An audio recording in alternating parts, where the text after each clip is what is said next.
clip I put up was a little bit of a write-off due to Movie Maker mixing up the sequences, so I thought I'd just redo it again.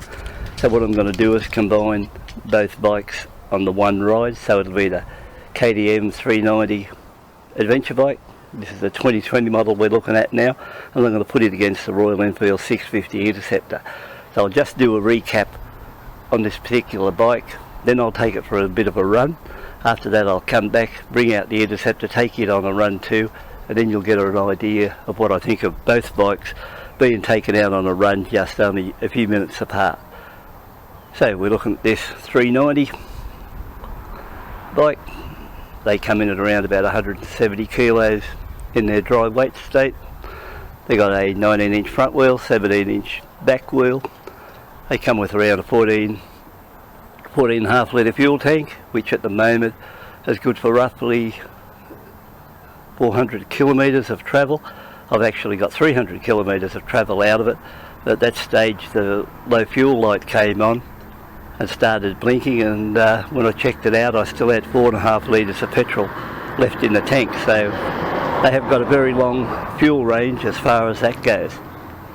If you look at it, they've got LED headlights at the front, and at the rear they're fitted at the front with a, I think it's a 320mm front disc with bi-bri 4-pot disc there. Then we swing around to the back, same sort of disc setup, but it's a 2-pot at the rear.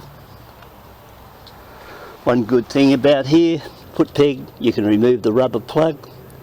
If you swing over to the foot brake, you can see it's got screws on it where you can adjust it depending on your foot size, forward or backwards, whatever way you want to go. That's not a bad little added bonus thrown in for you. Come around this side. One good thing about it, you've got your gear changer and it's toggles, so that's good in case you bump anything and it swings back. Once again, another handy feature. If you have a look at your clutch lever, it's also adjustable. And swing over to the brake, and you've got the same there. If you take a look at the front forks, they're adjustable for rebound and compression, but I haven't even bothered touching those. Plus you've got a nice 5-inch TFT screen which you can look at when we get out and take it for a run. These bikes put out roughly 43 brake horsepower. You've got a sump guard here which is really made out of high impact plastic, but over the exhaust area it's more like a mild steel protector covering, and that'll probably save you a little bit of damage, I suppose, if you hit a rock there. But I suppose later on there'll be some of the big manufacturers bring out proper sump guards. So overall, all this is run through a very similar motor to what's in the 390 Duke, and it's also running, I think as far as I know, the same gearbox 6-speeder as the 390 Duke. It's got the nice big curved radiator, which was an improvement over the previous model Dukes, and it's now running twin fans. What I have noticed, the fans very rarely come on around town, but they do come out. They do come on once you're out in the paddock, but they are a lot quieter than when I had my previous model 390 Duke. Now if you take a look at the windscreen, this is adjustable. It can be moved up, I think possibly about another inch or so. Mine did rattle a bit, so I did put washers in there to stop the rattle, which solved that side of it a bit. The hand guards, well, they're fully plastic with no liner in the inside of it, so if you do come down and hit anything with it, well, I'd say they would actually snap off, but they've got a little bit of protection from the wind, so that'd be their main purpose. The bike is really quiet to ride with this standard canister type exhaust, so it's not a noisy bike. If you want a bit of sound or a few decibels with it, you'd have to go for an aftermarket exhaust and liven it up that way, but I don't mind riding it in the quieter zone, so it's fine by me as it is.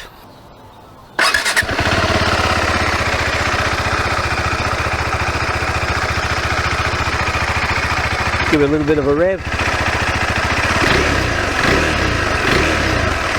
So anyway, I'll gear up now. We'll take it for a quick lap around, just get a feel of it again, tell you what I think, then we'll come back and get on the Interceptor. Okay, we're ready to go.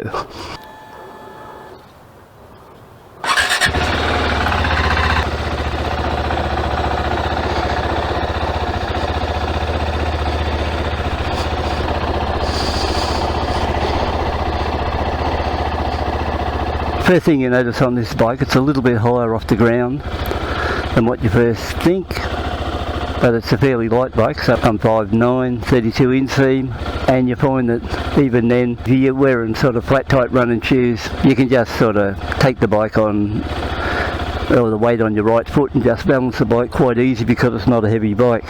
So when you first engage the clutch, it's nice and light because it's a slipper clutch, and the bike takes off really nice with no drama. And it's good about that TFT 5-inch display because everything you want to know is right in front of you. The brakes on this one are really good, so you've got no worries about the braking system on this bike. They're about the best brakes I've ever used on a bike to date, and that includes even when I had the Triumph, which was $7,000 dearer than this bike. The ride itself is firm, so when you come up the bumps you feel it as you go over it, but it doesn't sort of belt you down through the frame.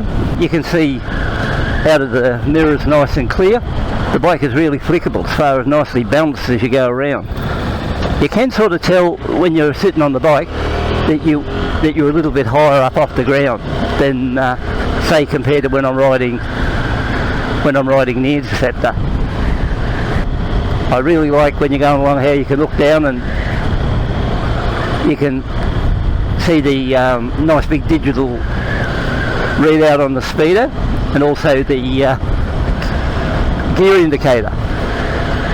This particular bike doesn't like below 4,000 revs, and at this stage I've got a 14 tooth front sprocket on the order, which will be hopefully arriving in a few weeks time. They're not available at the moment. I'm in second now, so if I hit it, you can see it picks up really quick, so it's got a bit of power there. Vibe-wise, there's not much vibe in this motor. I found out along the road cruising on 100 kilometres an hour, very little. In actual fact, yesterday when I did that 60 kilometre run, and I never had my gloves on, I never had any vibes in the hands when I got back home. These handlebars are roughly 2 inches wider than what's on the Interceptor, so that's why when I first got the bike I found that the arms, or my shoulders were aching a little bit because of the extra stretch of holding on to these bars. Like I mentioned before, this would be a great little commuter bike for somebody that's just got their licence or back into bikes and wants something to ride around. It'd be great for that. And it'd also be good for a learner just stepping into a motorcycle. They want something to start off with, because with the horsepower available, it's enough to keep you happy, and you can go out along round town running, out along the road running, and do a bit of dirt road riding, so you get all three thrown up in one. So that's a good one too, and if you're a returning rider, I'm pretty sure it'll make you happy there too. So, and this bike's got all the safety options in case you're a learner coming in, with ABS, traction control. So the ABS is switchable. You can swing it to the front, but you can't actually turn it off. As far as traction control, you can turn the traction control off, but if you get out along the road and for some reason you turn the bike off, or you stall the bike, the traction control automatically resets, and you've got to go back through the cycle of the TFT dash and fix that up and turn it back off again, and that will happen every time, and there's no way you can turn that off. So that's the test of the 390 Duke. If you want to know more about that one, I'll put up that many videos on it. Well, it'll be more like a sermon going on about it. So we'll get on to the Interceptor now. Well, actually first I'll check this video and see if it's any good, and then we'll go on to the other one. So stay tuned.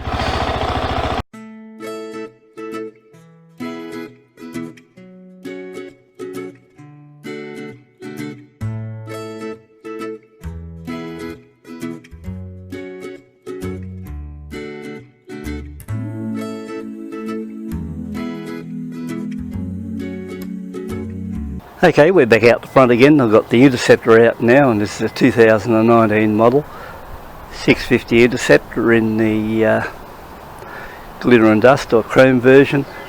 I've had this bike now 6 months and put almost 6,000 kilometres on the bike. Now the first thing I noticed about this bike, I haven't been on it for a week or so because I've been playing around with the KTM mainly, is how heavy it was between the two bikes to push this bike out the front compared to how easy it was to move the KTM out. So straight off, if you were after a lighter bike to ride, the KTM wins outright in this department because it's just so easy to push around. So that's something for you to think about.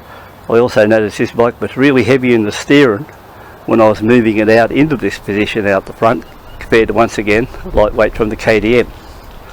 So they're the first things I noticed. But overall, we'll get back to this side of it, and if you're here for the first time, I've come from a background of having a huge amount of Enfields over the last few years, mainly classic 500s. I've also had an Interceptor when they were first released, a ravishing red one, and I've always liked Enfields right from the very start when I ventured back into motorbikes about 8 years ago.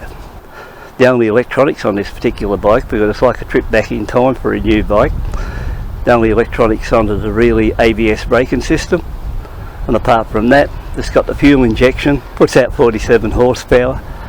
It's got a fairly smooth motor compared to any other Enfield I've ever been on, so it's possibly got the smoothest motor of all those Enfields and more trouble free. And this bike is virtually stock standard, apart from I've got bar end mirrors on it, and I've got bar risers on it and a screen on it. I had plans on pulling those for the test, but the response to when I put up that about what people wanted to see and that wasn't really crash hot, so I figured it was more trouble to pull those off and put them back on than what it was worth. Apart from that, I've fitted engine protection guards, radiator guards, and overall I think these are a very nice bike. I think as far as running goes, the only bike I can compare it in the Enfield range which would run as good as this would be a Himalayan, because these are the new style of bikes and these are the ones that run really the best. The thing I do like about it here is the old period style gauge of you've just got the kilometre or miles per hour speedo rev counter.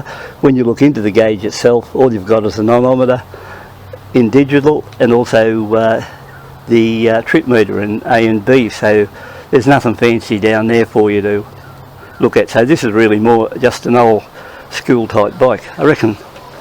I also think they've got a really nice looking petrol tank, and they've got a really nice looking motor, and I think overall there's nothing much you can complain about this bike. And as for the price, it comes in Australia roughly $1,000 more than what it does if you look at the KTM. As far as what I think this is good for, this is a good bike. You can go out and do 200 or 300 kilometres. The seat height on this particular bike is around 800mm, so it's about 55mm shorter than the KTM, and when you get on the bike you can notice it straight away that it does sit lower. If you asked at this stage how to compare to the KTM as far as in areas, well, that's what we're going to find out when we take it for a run. So far on the 6,000 kilometres I've put on this bike, it's been pretty well trouble free. Now when I say pretty well trouble free, in the beginning I did have trouble with the gearbox and going from 5th gear into 6th gear, because both bikes run a 6-speed gearbox in and the KTM, and I was hitting neutral. I did do a clutch adjustment, or I did try a different brand of oil which wasn't successful, and at the moment I've gone back to a cheaper oil, Penrite semi-synthetic oil, and I turfed the $140 Silkaline oil, dropped back to the $50 oil, and I find the $50 oil is as good as the $140, and I've saved myself $90 there. I've tried heaps of different mods on this bike since I've had it, with different sorts of sports exhausts, run different things, booster plugs, everything and all that on it. But I'm back to the factory exhaust system at the moment. I find that after running all Enfields with sports exhaust over the years, I've got no complaints now about the factory note. So I'll kick it over and you can have a listen to it, and I think even factory form, the exhaust note's pretty good. And one thing I like about Enfields, or this particular Enfield, there's the exhaust note from factory. And I'll give her a slight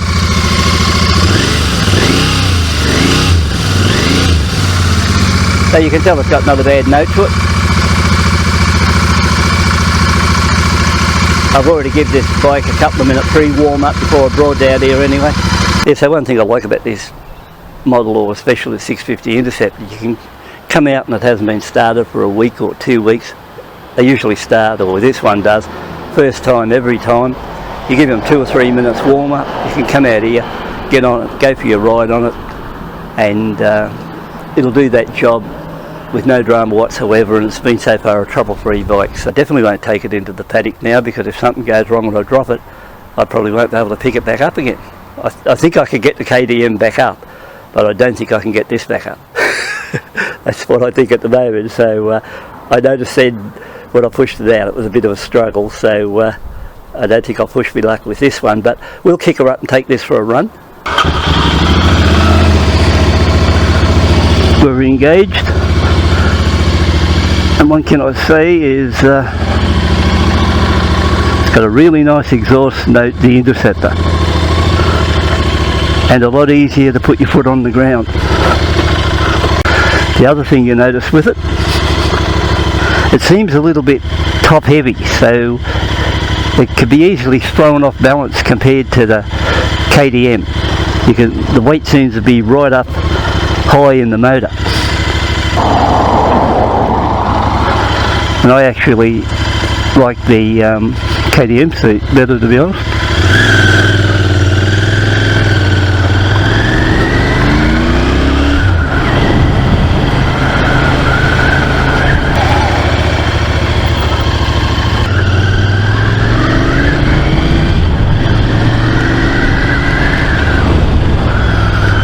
I think you can tell the Interceptor's got more power. Just might be a few horsepower, but you can tell it's a more powerful bike. But when you're riding it, the balance of the bike doesn't seem anywhere as good as riding on the KTM. It's almost like riding a 50-year-old bike. Although I haven't had a 50-year-old bike, but I've had a couple of older ones. But now the motor itself is nice and smooth.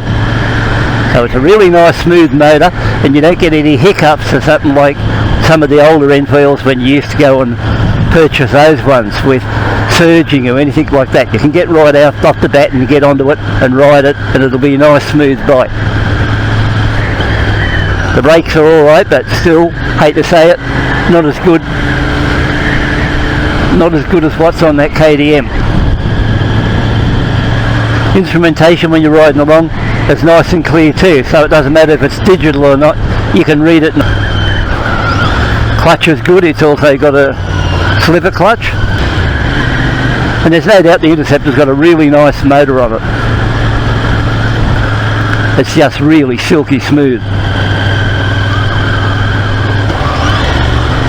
The exhaust note, you can hear it little bang a little bit from behind you.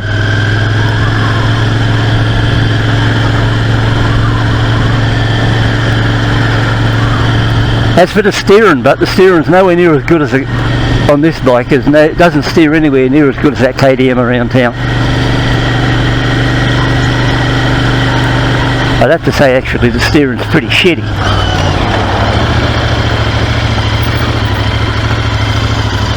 And when you come up here you can feel that extra weight when you pull up too.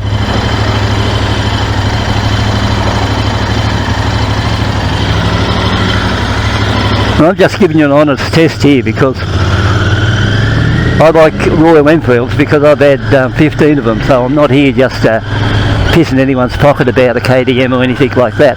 I'm just telling you as I see it on the ride.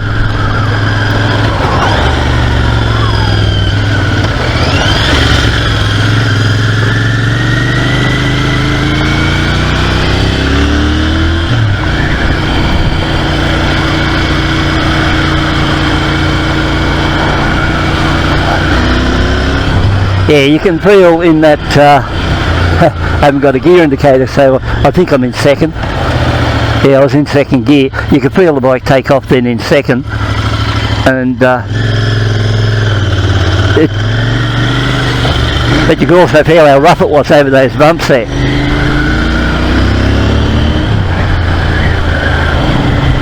These bikes are good on petrol too, so they run, if you're interested, around 30 kilometres to a litre. You're easy on it.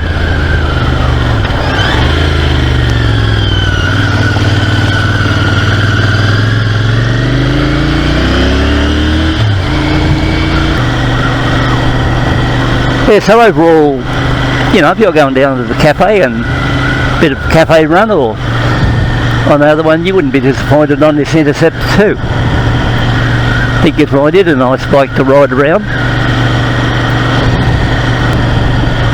One thing about it, nothing much to go wrong. You've the only electronics you're running are ABS,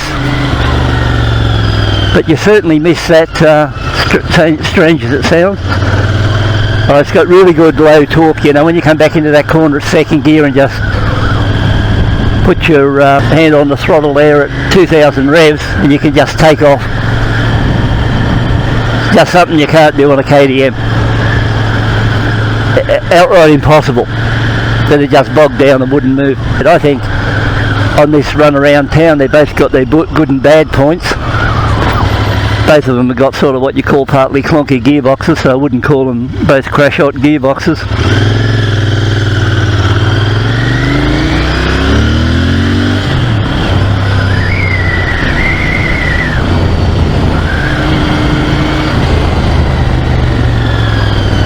You can see how beautiful it idles.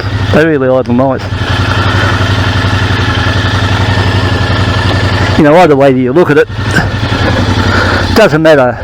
You should always take into account, like over the years I've had a lot of cars, I've had a lot of motorcycles. It doesn't matter what you pay for anything, they've all got their faults, so, you know, and you don't pay much for these bikes, either one of them you look at, so you can't expect to get out and get a perfect bike or perfect car for that sort of money. I've spent a lot of money over the years on expensive cars and they've still got their problems with them as soon as you get it. I think for the money you're paying for the Interceptor or the KTM, either one you're getting, you're only buying a budget bike whichever way you look at it, and you're getting a good bike either way, whatever you choose, for that amount of money compared to if you paid $20,000 for a bike and you still had faults in that particular bike.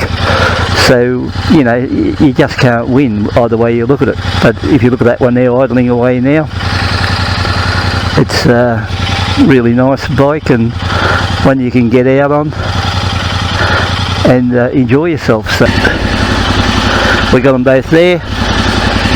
I think either way you look at it, they're not a bad pair of bikes to come out and get on when you want to go for a bit of a run. So once again, thanks for calling in, taking a look, and the next bike we'll take them out on the road and try them out there.